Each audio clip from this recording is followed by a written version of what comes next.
Maintenant à Monsieur Christian Girard. Merci Madame la Présidente. Madame la Ministre, dans le cadre de cette matinée de questions, j'ai souhaité vous interpeller sur la situation des soins dans mon département des Alpes de Haute-Provence. Même si le terme de dégradation est, à vrai dire, plus approprié, en effet, voilà déjà de nombreux mois, voire de nombreuses années, que la qualité de la prise en charge des patients basalpins s'effondre littéralement. Département enclavé, géographiquement difficile et abrupt à chaque trajet, se compte en plusieurs vingtaines de kilomètres. Notre territoire est à la fois un symbole de la France oubliée et un symptôme des carences de notre système de santé. Pénurie de médicaments et d'antibiotiques, délai interminable pour prendre rendez-vous chez un spécialiste, manque de personnel, emprise technocratique de l'ARS sur la stratégie départementale de soins, etc. Mais de tous ces maux, c'est bien l'hôpital de Manosque qui en est le plus révélateur. Alors qu'il dessert un bassin de vie de 100 000 personnes, la situation est catastrophique. Avec plus de 220 jours de fermeture nocturne du service depuis près de 2 ans. C'est encore le cas jusqu'au ces derniers 18 mars, avons-nous appris hier. La mobilisation générale des autorités, de mes collègues parlementaires, de la mairie, des patients et des corps intermédiaires semble absolument sans effet. L'autorité régionale de santé fait la sourde oreille aux interpellations et renvoie nos concitoyens vers les hôpitaux de Digne-les-Bains, de Sisteron, de Pertuis et d'Aix en Provence, où la situation n'est guère mieux avec le décès récent d'une octogénaire faute de surveillance du personnel soignant. L'ARS nous renvoie donc à 50 km de Manosque pour des urgences. Il n'y a plus hors sol. Non, vraiment. Madame la ministre, cette situation n'est plus tenable. Aussi, je souhaitais vous demander 2 choses. La première est de nous communiquer le nombre de médecins formés dans la région Provence-Alpes-Côte d'Azur depuis 2017. La seconde est de nous exposer les solutions que vous envisagez à la fois pour intensifier le recrutement de médecins pour les urgences de l'hôpital de Manosque, mais aussi celles pour attirer de nouveaux médecins généralistes et spécialistes dans ce département qui est l'un des plus enclavés de France. Merci, Monsieur le député. La parole est à Madame la ministre déléguée chargée de l'enfance, de la jeunesse et des familles. Merci Madame la Présidente, Madame la députée, Messieurs les députés. Le service d'accueil effectivement des urgences de l'hôpital de Manosque est l'un des 3 SAU du département des Alpes de Haute-Provence et en effet sa situation est particulièrement préoccupante, Monsieur le député, vous l'avez rappelé.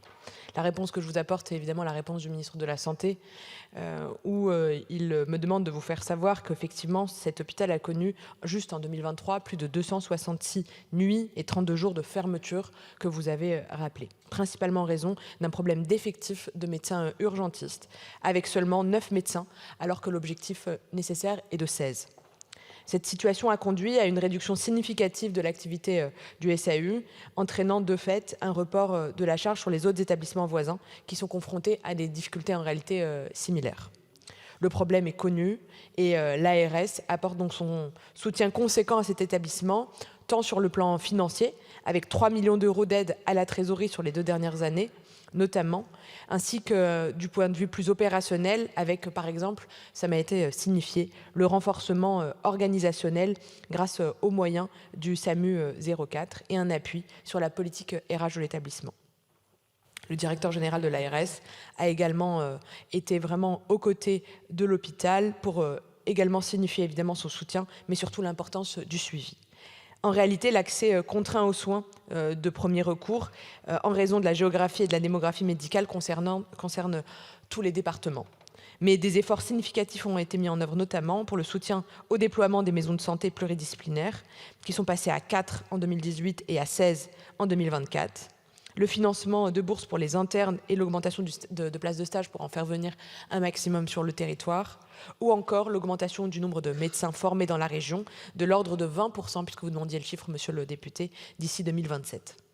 Malgré des défis qui sont persistants, le département affiche des signaux plutôt positifs, avec un taux de médecins généralistes qui est élevé, avec 94 médecins généralistes pour 100 000 habitants, qui surpasse la moyenne nationale. Et le nombre de nouvelles installations de médecins, il y en a eu 17 l'année dernière, qui témoignent d'une tendance plutôt encourageante.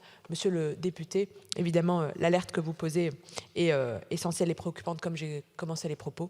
Mais voilà les informations transmises par le ministre de la Santé. Merci. Monsieur le député. Madame la ministre, je me doutais de votre réponse. J'avais regardé celle qui avait été faite à mon collègue sénateur. Elle ne se limitait qu'à une chose, renvoyer la balle dans le camp du SAMU. Mais cela n'est pas suffisant car des vies sont en jeu. On nous informe que des maisons de santé et des centres de soins non programmés ouvrent ponctuellement. Mais non seulement ceux-ci n'ont pas vocation à remplacer le service public de santé, qui est objectivement déficient dans le département, mais en plus, les patients qui sollicitent ces nouvelles structures privées sont confrontés à des dépassements d'honoraires qui impactent les nombreuses dépenses de nos concitoyens et qui donnent les coups de boutoir au pouvoir d'achat. Le problème est que Manosque n'est pas un cas isolé en France. Vous l'avez dit, notre système de santé, qui était l'un des meilleurs du monde, se trouve dans un véritable naufrage. C'est à se demander où vont les impôts de nos concitoyens. Je vous remercie. Merci, monsieur le député. La parole est à monsieur Nicolas Dragon. Oui, merci.